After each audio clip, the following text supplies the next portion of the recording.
Hello friends, welcome back to our channel career alerts. Friends, మనం HCl మీద అయితే first careers మీద ఒక వీడియో అయితే చేశాను. సో అయితే దాంట్లో ఏంటంటే చాలామంది కొన్ని క్వశ్చన్స్కి అయితే ఆన్సర్స్ చెప్పబోతున్నాను. సో దీంట్లో ఏంటంటే మోస్ట్ ఫ్రీక్వెంట్లీ ఆస్క్డ్ క్వశ్చన్స్ గురించి అయితే ఈ వీడియోలో అయితే చెప్తాను. కాబట్టి ఈ వీడియోని ఎక్కడ కూడా స్కిప్ చేయకుండా మీ డౌట్స్ అన్నీ కూడా నేనైతే నాకు కింద కామెంట్ సెక్షన్లో వచ్చిన డౌట్స్ని కూడా క్లారిఫై చేస్తాను. మీరు కనుక ఫస్ట్ టైం మన ఛానల్కి వచ్చినట్లయితే మన ఛానల్ని సబ్స్క్రైబ్ చేసుకోండి, ఎందుకంటే ఇటువంటి డైలీ జాబ్ అప్డేట్స్ అనేవి రెగ్యులర్గా వస్తూ ఉంటాయి. అట్లాగే మీకు కనుక వీడియో నచ్చితే ఖచ్చితంగా లైక్ చేయండి. ఓకే ఫ్రెండ్స్, ఇక వీడియోలోకి అయితే వెళ్ళిపోతాము. సో యాక్చువల్గా ఏంటంటే ఈ హెచ్సిఎల్ నుంచి వచ్చిన ఈ ప్రోగ్రామ్ అనేది ఫస్ట్ కెరీర్స్ ప్రోగ్రామ్ అంటాం అనమాట. అయితే బేసికల్గా ఈ ఫస్ట్ కెరీర్ ప్రోగ్రామ్ అనేది మనకి రెండు స్ట్రీమ్స్లో అయితే ఉంటుంది. ఒకటి ఇంజనీరింగ్ ప్రోగ్రామ్ అంటారు, ఇంకొకటి గ్రాడ్యుయేట్ ప్రోగ్రామ్ అంటారు అనమాట. అసలు ఈ ఫస్ట్ కెరీర్ ప్రోగ్రామ్ యొక్క ఉద్దేశం ఏంటి, అలాగే హెచ్సిఎల్లో మన వైపు నుంచి ఏదైనా మనీ ఎక్స్పెక్ట్ చేస్తుందా, అట్లాగే ట్రైనింగ్లో మనం ఏదైనా అమౌంట్ పే చేయాలా, ఇవన్నీ స్టెప్ బై స్టెప్ ఎక్స్ప్లెయిన్ చేస్తాను. మీరు మాత్రం కాస్త టైంని స్పెండ్ చేసి పూర్తి డీటెయిల్స్ అయితే తెలుసుకోండి. ఓకే, ఇక ఫస్ట్ చూద్దాము.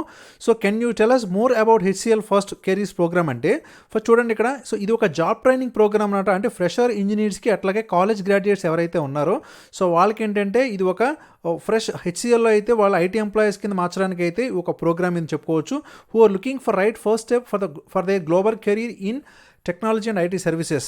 సో అంటే ఈ సెక్టార్ వైపు అయితే ఐటీ సెక్టార్ వైపు తీసుకురావడానికి అయితే హెచ్సిఎల్ అనేది ఈ ప్రోగ్రామ్ స్టార్ట్ చేసింది. It is a paid program. ఇంకొకసారి చూడండి, ఇది ఒక పెయిడ్ ప్రోగ్రామ్ అనమాట. అంటే మీరు ఈ ప్రోగ్రామ్కి ఏంటంటే కొంత అమౌంట్ అనేది పే చేయాల్సి ఉంటుంది. అది కూడా నేను ఈ వీడియోలో అయితే చెప్తానమాట. ఓకే, ఇంకేంటంటే అది ఎందుకు అంటే ఇది ఫ్రెషర్స్ని ట్రైన్ చేస్తుందన్నమాట. అంటే గ్రాడ్యుయేట్స్ని అందరినీ కూడా వాళ్ళకి టెక్నికల్గా అట్లాగే ప్రాక్టికల్గా అలాగే పర్సనాలిటీ డెవలప్మెంట్ స్కిల్స్ ఇవన్నీ కూడా వాళ్ళ జాబ్లో ఏంటంటే సక్సెస్ఫుల్ కెరీర్ని బిల్డప్ చేయడానికి అయితే హెచ్సిఎల్ అనేది ఈ ప్రోగ్రామ్ పెట్టిందని అయితే వీళ్ళు చెప్తున్నారనమాట. ఇంకొక విషయం ఫ్రెండ్స్, ఇక్కడ జాగ్రత్తగా ఏంటంటే candidates who are successfully completed the training program are provided assured jobs in HCL technologies. అంటే మీరు కనుక ఈ ప్రోగ్రాంలో జాయిన్ అయ్యి మీకు ఈ ట్రైనింగ్ అనేది ఫినిష్ చేస్తే మీకు 100% హెచ్సిఎల్ టెక్నాలజీస్ అనేది మీకు జాబ్ని ప్రొవైడ్ చేస్తుంది. ఓకే ఫ్రెండ్స్, ఇక అందులో మీరు ఏం డౌట్ పెట్టుకోవాల్సిన అవసరం అయితే లేదనమాట. ఇక why is HCL first careers a paid program? ఎందుకు పెయిడ్ ప్రోగ్రామ్ కింద హెచ్సిఎల్ కెరీర్స్ మేము చూస్ చేసుకోవాలి అంటే, ఇక్కడ చూడండి, this comprehensive training program is multi faceted and include several modules that trains you across various aspects such as. అంటే మీకు ఇది టెక్నాలజీకి అట్లాగే పర్సనాలిటీ డెవలప్మెంట్ అట్లాగే ప్రాక్టికల్ ట్రైనింగ్ ఇవన్నీ కూడా మీకు ఏదైతే అవసరమో అంటే గ్లోబల్ కెరీర్గా మీకు ఏదైతే అవసరం అవుతుందో అట్లాగే ఈ రానున్న డిజిటల్ ఫ్యూచర్లో ఏదైతే అవసరమో అవన్నీ కూడా మేమైతే నేర్పిస్తామని చెప్తున్నారు. అట్లాగే ఏంటంటే 6 months ప్రోగ్రామ్ ఇంక్లూడ్స్, అంటే మీకు ఇచ్చే 6 నెలల ప్రోగ్రాంలోని 3 నెలలు అనేది virtual extensive class room training అయితే ఉంటుంది. అంటే మీరు ఇక ఇంటి దగ్గరే ఉండి మీ ల్యాప్టాప్లో కానీ మీ మొబైల్లో అయితే మీరు ఈ క్లాసెస్ని యాక్సెస్ చేయొచ్చు. ఇక రిమైనింగ్ 3 months ప్రోగ్రామ్ అనేది professional practice team with opportunities to work on live global projects across HCl campuses. అంటే డైరెక్ట్గా మీరు హెచ్సిఎల్ క్యాంపసెస్లో అయితే మీరు డైరెక్ట్గా ఏవైతే ఉన్నాయో ఆ ప్రాజెక్ట్స్లో మిమ్మల్ని ఇన్వాల్వ్ చేసి మీకైతే దాని మీద ఒక ప్రొఫెషనల్గా మీకైతే నేర్పించడం జరుగుతుందన్నమాట. ఓకే, ఇంకేం చెప్తున్నారు, HCL invest significantly in this training program to make candidates job ready and thus this is a paid training program. HCL కూడా దీని మీద అయితే బాగా సిగ్నిఫికెంట్ లాగా ఇది ఇన్వెస్ట్ చేస్తుందని చెప్తున్నారు. అందుకని ఇది ఒక జాబ్ రెడీ ట్రైనింగ్ ప్రోగ్రామ్ అని అయితే చెప్తున్నారనమాట. ఓకే ఫ్రెండ్స్, ఇక నెక్స్ట్ చూద్దాము. What is the USP of the HCL first career program? అసలు ఏంటి హెచ్సిఎల్ ప్రోగ్రామ్ యొక్క ఉపయోగం ఏంటి అంటే, మెయిన్ ఈ ప్రోగ్రామ్ యొక్క ముఖ్య ఉద్దేశము it's ability to place you in a job after you successfully complete it. అంటే ఇది కంప్లీట్ చేసుకున్నాక నిన్ను 100% ఒక జాబ్కి సెట్ అయ్యేలాగైతే నిన్ను మార్చేస్తుంది అని చెప్తున్నారు. ఇక you will be trained in holistic ways that accelerate your professional growth in the IT industry. IT ఇండస్ట్రీలో ఇక మిమ్మల్ని తిరుగులేని వారి కింద అయితే మారుస్తామని హెచ్సిఎల్ అనేది చెప్తుందన్నమాట. ఓకే, ఇక అలా ఎలిజిబిలిటీ క్రైటీరియా ఏంటి అంటే ఫ్రెండ్స్, ఇక్కడ ఎలిజిబిలిటీ క్రైటీరియా చూసుకున్నట్లయితే మీకు 12th క్లాస్లో అంటే ఇంటర్మీడియట్లో కానీ డిగ్రీలో కానీ 65% మినిమం అయితే వచ్చి ఉండాలన్నమాట. అంతకన్నా ఎక్కువ వచ్చినా నో ప్రాబ్లం. అయితే ఫ్రెండ్స్ ఇదేంటంటే మనకి గ్రాడ్యుయేషన్ ఇంజనీర్ అంటే ఈ ఇంజనీరింగ్ ప్రోగ్రామ్కి అయితే ఈ పర్సంటేజ్ ఉంది. ఇక గ్రాడ్యుయేట్ ప్రోగ్రామ్కి పర్సంటేజ్ ఇంకా తక్కువే ఉంటుంది, నేను అది కూడా చెప్తాను. అలాగే ఏంటంటే ఏ విధమైన స్టాండింగ్ ఏరియాస్ కూడా ఉండకూడదు, అంటే మీకు బ్యాక్లాగ్స్ ఏమి కూడా ఉండకూడదు అనమాట. క్లియర్ చేసుకొని అయితే ఉండాలి. అట్లాగే ఫ్రెండ్స్ ఇక్కడ చూడండి, మీరు ఏ ఇయర్లో అయితే అప్లై చేస్తున్నారో దానికి గ్రాడ్యుయేషన్ డేట్ అనేది మ్యాక్సిమం అప్ టు 3 years ఉండొచ్చు అనమాట. అంటే మీరు 2020లో కనుక అప్లై చేస్తే మీకు 3 years అంటే 2017 వరకు అయితే ఉండొచ్చు అనమాట. అంటే మనం యాక్చువల్గా 17, 18, 19, 20 అంటాం కదా, అట్లాగా ఇప్పుడు ఇది 2021 ఇయర్ కాబట్టి మీకు 17, 18 అక్కడ కూడా మీరైతే పాస్ అయ్యి ఉండొచ్చు అనమాట. ఓకే. సో అప్పటి వరకు కూడా గ్రాడ్యుయేషన్ ఫినిష్ చేసిన వాళ్ళందరూ అయితే ఎలిజిబుల్ అవుతారు. ఇక so graduate or post graduate in any engineering stream, అంటే సో మీరు గ్రాడ్యుయేట్ అయినా సరే, పోస్ట్ గ్రాడ్యుయేషన్ అయినా సరే, ఏ ఇంజనీరింగ్ స్ట్రీమ్లో అయినా, అంటే మీరు సివిల్లో చదివి ఉండొచ్చు, అట్లాగే మెకానికల్లో చదివి ఉండొచ్చు, ఈసీఈలో చదివి ఉండొచ్చు, ఈలో చదివి ఉండొచ్చు. సో వీరందరూ అయితే ఎలిజిబుల్ అవుతారు. ఇక బీసీఏ చదివినా, అట్లాగే ఎంసీఏ చదివినా, అలాగే బ్యాచిలర్ ఆఫ్ వొకేషనల్ కోర్స్ చదివినా, అట్లాగే ఎంఎస్సీ ఫినిష్ చేసిన వాళ్ళల్లో computer science, IT, SC finish చేసిన వాళ్ళు, అట్లాగే సో బీఎస్సీలో ఏంటంటే maths, physics, statistics, computers and IT, so ఇవి ఫినిష్ చేసిన వాళ్ళు. సో వీరందరూ కూడా దీనికైతే ఎలిజిబుల్ అవుతారనమాట. ఓకే ఫ్రెండ్స్, ఇక చూడండి, బీఎస్సీలో మ్యాథ్స్, ఫిజిక్స్, స్టాటిస్టిక్స్, అలా కంప్యూటర్స్, సో వీళ్ళు కూడా అయితే డైరెక్ట్గా ఈ ప్రోగ్రామ్కి అయితే 100% ఎలిజిబుల్ అనమాట. ఇక what are the employees benefits at the HCL apart from the salary, అంటే వాళ్ళు కేవలం ఏంటంటే 2.2 lakh నుంచి అయితే స్టార్టింగ్ శాలరీ మీకు ఇస్తారు. సో దీంతో పాటుగా మీకు ఇంకా ఏదైనా బెనిఫిట్స్ ఉన్నాయంటే ఇక్కడ ఏం చెప్తున్నా చూడండి, హెల్త్ ఇన్సూరెన్స్ ఇస్తాము, అట్లాగే కాంప్రహెన్సివ్ మెడికల్ బెనిఫిట్స్ ఇస్తాము, అట్లాగే access to first of kind employee benefits program, అంటే ఈ హెచ్సిఎల్ నుంచి ఏదైనా సరే కొత్తగా లాంచ్ అయితే అది మీకైతే ఇస్తామని చెప్తున్నారు. ఇక opportunities for learning and development in the form of certifications, ఆ విధంగా కూడా మీకు సర్టిఫికేషన్స్ కూడా ఇస్తామని చెప్తున్నారనమాట. ఓకే ఫ్రెండ్స్, ఇక నెక్స్ట్ చూద్దాము. Is there a way students can get financial assistance to fund these programmes?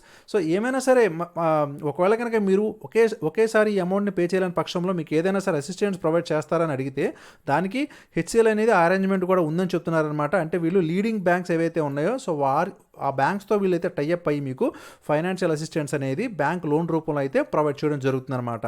Okay friends, మీ దగ్గర ఒకేసారి లంసమ్గా లేకపోయినా సరే వన్స్ మీరు సెలెక్ట్ అయిన తర్వాత మీరు హెచ్సిఎల్ క్యాంపస్లో ఆఫీసెస్ని కనుక కన్సల్ట్ అయితే వాళ్ళైతే మీకు దీని గురించి అయితే హెల్ప్ చేస్తారు బ్యాంక్ లోన్స్ రావడంలోనే. అట్లాగే students who are interested in taking bank loans can contact the HCL offices in respect of locations once they have clear the selection process. Okay, అలాగే HCL representatives will facilitate this process. So మీరేం దానికి అయితే worry అవసరం లేదు. So వాళ్ళ రిప్రజెంటేటివ్సే మీకైతే loan అంతా provide చేయడం జరుగుతుందన్నమాట.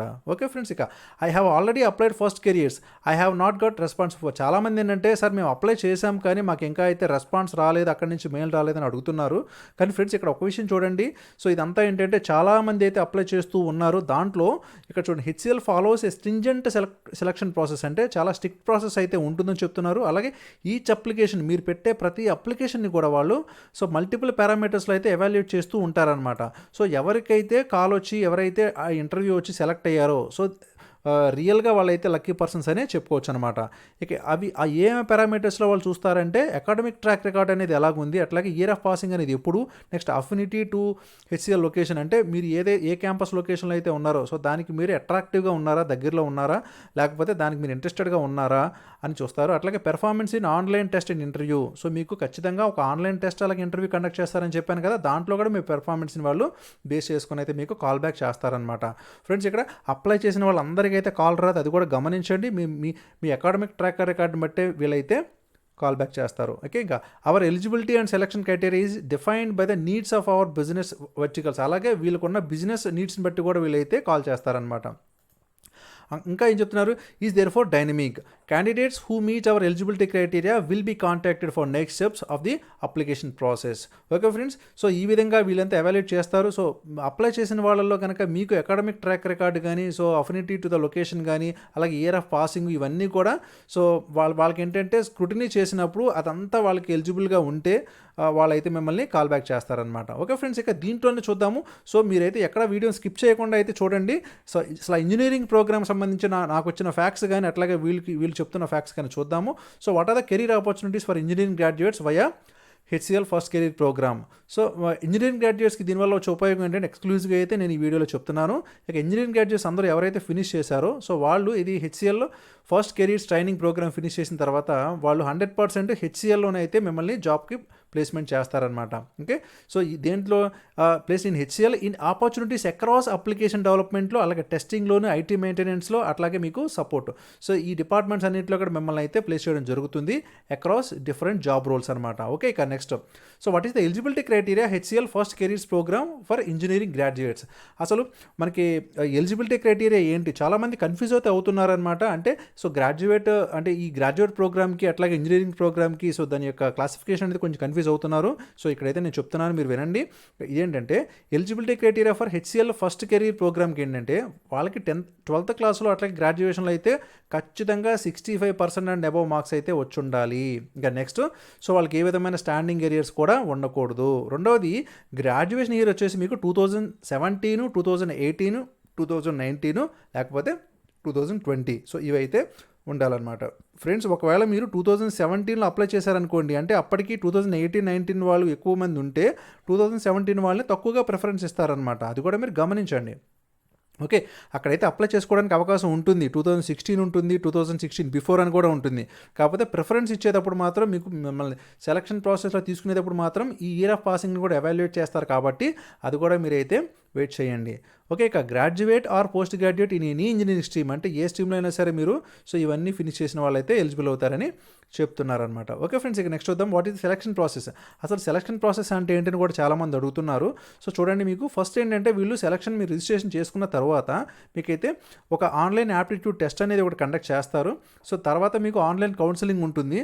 సో దీంట్లో ఏంటంటే ఇంజనీరింగ్ స్టూడెంట్స్కి వచ్చేసి టెక్నికల్ ఇంటర్వ్యూ ఉంటుంది, అట్లాగే లాస్ట్లో హెచ్ఆర్ ఇంటర్వ్యూ ఉంటుందన్నమాట. సో ఈ ఫేజెస్ని అయితే వాళ్ళైతే పాస్ అయ్యి రావాలి. ఓకే ఫ్రెండ్స్, ఇక నెక్స్ట్ చూద్దాం. What is the fee structure of HCL first careers programme for engineering graduates? అసలు ఫీ స్ట్రక్చర్ ఏంటి? సో ద ఫీ స్ట్రక్చర్ అనేది ఎలా ఉంటుందంటే, సో మీకు ట్యాక్సెస్ కాకుండా 1,50,000 అయితే మీరు పే చేయాలి. దాంతోపాటు అడిషనల్గా ట్యాక్సెస్ అయితే ఉంటాయి with training for the program conducted by HCL training and staffing services. So మీకు ఏంటంటే ఈ కంప్లీట్ ట్రైనింగ్ అంతా కూడా స్టాఫింగ్ సర్వీసెస్ ఉంటారనమాట. సో వాళ్ళ ద్వారా అయితే హెచ్సిఎల్ మీకు ట్రైనింగ్ని ప్రొవైడ్ చేస్తుందని చెప్తున్నారు. ఇక నెక్స్ట్ సో ఓకే, అంతా అయిపోయిన తర్వాత మాకు ప్యాకేజ్ ఎలా ఉంటుందని చాలామంది అడుగుతున్నారనమాట. సో దాని గురించి అయితే నేను ఇది చెప్తున్నాను. సో స్టార్టింగ్ శాలరీ వచ్చేసి ఎవరైతే సక్సెస్గా ఫినిష్ చేశారో వాళ్ళకి 2.2 lakh నుంచి 2.6 lakh వరకు ఉంటుంది. ఓకే ఫ్రెండ్స్, అది కూడా మీరైతే గమనించండి. ఓకే, సో 2.2 lakh అనేది మినిమం అనమాట. So depends on your performance in the training program. So వాళ్ళైతే 2.6 lakh ప్యాకేజ్ కూడా మీకు అయితే ఇవ్వడం జరుగుతుంది. ఇక next so what are the employees benefits at HCL apart from salary? దీంతో పాటుగా ఇంకేమైనా ఉంటాయంటే నేను చెప్పాను కదా ఆల్రెడీ, హెల్త్ ఇన్సూరెన్స్ ఉంటుంది, అట్లాగే మీకైతే ఇక డిస్కౌంట్స్ ఇస్తారు. ఏదైనా హెచ్సిఎల్ నుంచి ఏదైనా ప్రొడక్ట్స్ వస్తే కనుక దాన్ని ఫస్ట్ మీకైతే ఇచ్చి టెస్టింగ్లో ఇస్తారనమాట. ఓకే ఫ్రెండ్స్, అది ఇంజనీరింగ్ ప్రోగ్రామ్ గురించి అయితే కంప్లీట్గా అయితే చెప్పాను అనుకుంటున్నాను. ఇక నెక్స్ట్ గ్రాడ్యుయేట్ ప్రోగ్రామ్ నుంచి కనుక చూసుకున్నట్లయితే సో దానికి దీనికి తేడా ఏంటి అంటే చూడండి, నాన్ ఇంజనీరింగ్ గ్రాడ్యుయేట్స్ ఎవరైతే ఉన్నారో సో వాళ్ళు ఏంటంటే హెచ్సిఎల్ ఫస్ట్ కెరీర్స్లో ట్రైనింగ్ ప్రోగ్రామ్ ఫినిష్ చేసుకున్న తర్వాత సో వాళ్ళనైతే బ్యాంకింగ్లోని అట్లాగే హెల్త్ కేర్, ఫైనాన్షియల్ సర్వీసెస్లో అట్లాగే ఇన్ఫ్రాస్ట్రక్చర్ మేనేజ్మెంట్లో అయితే వాళ్ళని ప్లేస్ చేయడం జరుగుతుంది. సో దీంతో పాటుగా హెచ్సిఎల్ అనేది being one of the largest IT company కాబట్టి ఇక్కడ 500 కస్టమర్ బేస్ ఉన్న ఒక ఫార్చ్యూన్ 500 కస్టమర్ బేస్ ఉన్న కంపెనీ కాబట్టి offers exciting IT and technology career opportunities అని ఉంటాయని చెప్తున్నారు అనమాట. ఎవరికి? నాన్ ఇంజనీరింగ్ గ్రాడ్యుయేట్స్ ఎవరైతే ఉన్నారో వారందరికీ అనమాట. ఓకే ఫ్రెండ్స్, ఇక నాన్ ఇంజనీరింగ్ గ్రాడ్యుయేట్స్ అంటే అందరూ అయితే వస్తారన్నమాట. ఇంజనీరింగ్ కాకుండా గ్రాడ్యుయేషన్ ఫినిష్ చేసిన ప్రతి ఒక్కరు కూడా ఇక్కడైతే కవర్ అవుతారు. Next so what are the various programs available for non engineering graduates via HCL first program? అంటే వాళ్ళు ఏంటంటే నాన్ ఇంజనీరింగ్ కాబట్టి, అంటే మీరు నాన్ టెక్నాలజీ కాబట్టి మీకు సర్వీస్ డెస్క్లోను అట్లాగే నెట్వర్క్ హెల్ప్ డెస్క్లో అట్లాగే హెచ్ఆర్ఎస్ఈ ఎఫ్ఎస్ఎస్ డిపార్ట్మెంట్లో సో మీకు ఈ 3 డిపార్ట్మెంట్స్లో అయితే మిమ్మల్ని వాళ్ళు ప్లేస్మెంట్ చేయడం అయితే జరుగుతుందన్నమాట. దీంట్లో కూడా సో ఎలిజిబిలిటీ క్రైటీరియా ఏంటి అని చూసుకున్నట్లయితే ఎక్కడ ఫస్ట్ అంటే సర్వీస్ డెస్క్లో అట్లాగే నెట్వర్క్ హెల్ప్ డెస్క్లో కూడా అంటే మీకు ఇవి రెండు కూడా 2 డిపార్ట్మెంట్స్ కింద వాళ్ళైతే తీసుకున్నారు. సో ఈ 2 వచ్చేసి ఒక డిపార్ట్మెంట్, ఇది వచ్చేసి ఇంకొక డిపార్ట్మెంట్ అనమాట. సో అది చూసుకుంటే ఫస్ట్ సర్వీస్ డెస్క్లో అట్లాగే నెట్వర్క్ హెల్ప్ డెస్క్లో కూడా వీళ్ళు ఏంటంటే చూడండి ఫ్రెండ్స్, ఇక్కడ సో గ్రాడ్యుయేషన్ కానీ పోస్ట్ గ్రాడ్యుయేషన్ కానీ మీరు in any science or humanity stream అంటే మీరు ఏ స్ట్రీమ్లో అయినా సరే ఫినిష్ చేసినా సరే వాళ్ళ ఎలిజిబుల్ అవుతారు. ఎలాగ ఉండాలంటే 55% మార్క్స్ అనేది ఉండాలన్నమాట. ఓకే ఫ్రెండ్స్, అదొకటి మీరు గమనించండి. దీంట్లో కూడా ఏంటంటే వాళ్ళు అప్లై చేసిన వారిలోకెల్లా ఐటీ కానీ అట్లా కంప్యూటర్ సైన్స్ కానీ ఫినిష్ చేసి అంటే బీకామ్ కంప్యూటర్స్ సో వీళ్ళందరూ అయితే వస్తారనమాట. సో వాళ్ళనైతే మేము ఫస్ట్ ప్రిఫరెన్స్ అనేది ఇస్తామని చెప్తున్నారనమాట. సో ఇక్కడ ఇంజనీరింగ్ ప్రోగ్రాంలో అయితే మనకి 65% అనేది రావాలి, కానీ ఇదేంటంటే మనకి గ్రాడ్యుయేట్ ప్రోగ్రాంలో వచ్చేసి 55% మార్క్స్ వస్తే సరిపోతుంది. అట్లాగే మీకు ఇంటర్మీడియట్లో ఏంటంటే కొంతమందికి తక్కువ పర్సెంటేజ్ వచ్చిందని అనుకుంటున్నారు కదా, సో వాళ్ళు ఏంటంటే మినిమం 50% మార్క్స్ వస్తే సరిపోతుంది ఎవరికి? గ్రాడ్యుయేట్ ప్రోగ్రాంలో ఉన్న వాళ్ళకి. అదే మనకి ఇంజనీరింగ్ ప్రోగ్రాంలో అయితే ఖచ్చితంగా వాళ్ళకి 65% అండ్ అబవ్ అయితే రావాలన్నమాట. ఇక ఇది మాత్రం కామన్గా నో స్టాండింగ్ ఎరియర్స్. ఇక గ్రాడ్యుయేషన్ డేట్ వచ్చేసి దీనికి కూడా ఏంటంటే మాక్సిమం అప్ టు 3 years వరకు అయితే ఉంటుందన్నమాట. అంటే 2017 పాస్ అవుట్ వాడు కూడా అప్లై చేసుకోవచ్చు. ఇక ఎవరైనా సరే ఒకవేళ బీపీఓలో కనుక పనిచేస్తే సో వాళ్ళని కూడా మీరు తీసుకుంటామని అయితే చెప్తున్నారనమాట. ఓకే ఫ్రెండ్స్, సో మీకు అయితే ఎలిజిబిలిటీ క్రైటీరియా అనేది క్లారిఫై అయిందని అనుకుంటున్నాను. ఇక next, so what is the eligibility criteria to join HCL first careers programme for non engineering graduates for the BPO HSRC area. So దీనికి సంబంధించి ఏం చెప్తున్నారంటే వాళ్ళు ఇక్కడ నాన్ ఇంజనీరింగ్ గ్రాడ్యుయేట్స్ ఎవరైతే బీపీఓ అట్లాగే హెచ్ఎస్ఆర్సీ ఏరియాలో వర్క్ చేయాలనుకుంటున్నారు వారికి సో గ్రాడ్యుయేట్ అనేది నాన్ ఇంజనీరింగ్ డిగ్రీలో ఉండాలని ఇచ్చారు. ఇక నెక్స్ట్ 50% మార్క్స్ అయితే వస్తే సరిపోతుంది దేంట్లో, గ్రాడ్యుయేషన్లో కానీ 12th క్లాస్లో కానీ. ఓకే ఫ్రెండ్స్, అది 3వ డిపార్ట్మెంట్ అని చెప్పాను కదా, ఈ డిపార్ట్మెంట్ అనమాట. నెక్స్ట్ ఏంటంటే ఇక మినిమం 50% సరిపోతుంది. ఇక ప్రియర్ వర్క్ ఎక్స్పీరియన్స్ ఏదైనా ఉంటే అది కూడా కన్సిడర్ చేస్తారు, ప్రిఫరెన్స్ కూడా ఇస్తారు మీకు. స్టాండింగ్ ఎరియర్స్ అయితే ఉండకూడదు. ఇక నెక్స్ట్ గ్రాడ్యుయేషన్ డేట్ మాత్రము మ్యాక్సిమం 3 years అయితే ఉండాలన్నమాట. అంటే 2017 వరకు అయితే ఉండొచ్చు. ఇంకేదైనా ప్రియర్ ఎక్స్పీరియన్స్ ఉంటే కన్సిడర్ చేస్తారనమాట. ఓకే, అది ఇంకా చూడండి, what is the duration of service desk, అలాగే నెట్వర్క్ హెల్ప్ డెస్క్లో కానీ బీపీఓ హెచ్ఆర్ఎస్సీ ప్రోగ్రాంలో కానీ సో మీకు ఎలా ఉంటుంది డ్యూరేషన్ ప్రోగ్రామ్ అంటే సో సర్వీస్ డెస్క్ డ్యూరేషన్లో అయితే మీకు 3 months ప్రోగ్రామ్ ఇస్తారనమాట. దీంట్లో ఏంటంటే 1 month అనేది ఇంటర్న్షిప్ అని ఉంటుంది. సో ఇంటర్న్షిప్లో మీకు స్టైఫండ్ అనేది ఇస్తారు. ఇక next network help desk duration వచ్చేసి మీకు 3 months అయితే ఉంటుంది. దీంట్లో 2 months ఇంటర్న్షిప్ ఉంటుంది, దీనికి మీకు స్టైఫండ్ కూడా అయితే ఇస్తారు. ఇక నెక్స్ట్ బీపీఓ అండ్ హెచ్ఆర్ఎస్సీ ఈ డిపార్ట్మెంట్లో అయితే 3 months ఇంక్లూడింగ్ 2 months ఇంటర్న్షిప్, మీకైతే 2 months ఇంటర్న్షిప్ అనేది ఇస్తారనమాట. ఓకే ఫ్రెండ్స్, అది. ఇక next what is the fee structure. So దీనికి ఫీ స్ట్రక్చర్ ఎలా ఉంటుంది నాన్ ఇంజనీరింగ్ గ్రాడ్యుయేట్స్ కంటే, ఇక్కడ చూడండి, the fee structure for the program is 1 lakh. మీరు 1 lakh రూపీస్ అయితే పే చేయాలి, దీంతో పాటుగా ట్యాక్సెస్ అయితే పే చేయాల్సి ఉంటుందన్నమాట. ఓకే ఫ్రెండ్స్, సో ఇది టోటల్గా ఓవరాల్గా వచ్చిన ఫ్యాక్ట్స్ అయితే నాకు కూడా చాలామంది కామెంట్ సెక్షన్లో అడిగారు. సో నేను వారికి క్లారిఫై చేశాను మ్యాక్సిమము. ఇంకెవరైనా సరే ఇంకా ఆ ముందు వీడియోస్ని కనుక మిస్ అయితే కనుక ఆ వీడియోస్ని చూడండి. అట్లాగే మీకు ఏదైనా డౌట్స్ ఉంటే ఈ వీడియోని కూడా పూర్తిగా అయితే చూసి మీరు మీ డౌట్స్ని క్లారిఫై చేశారని అనుకుంటున్నాను అనమాట. Okay friends, thank you for watching career alerts. జై హింద్.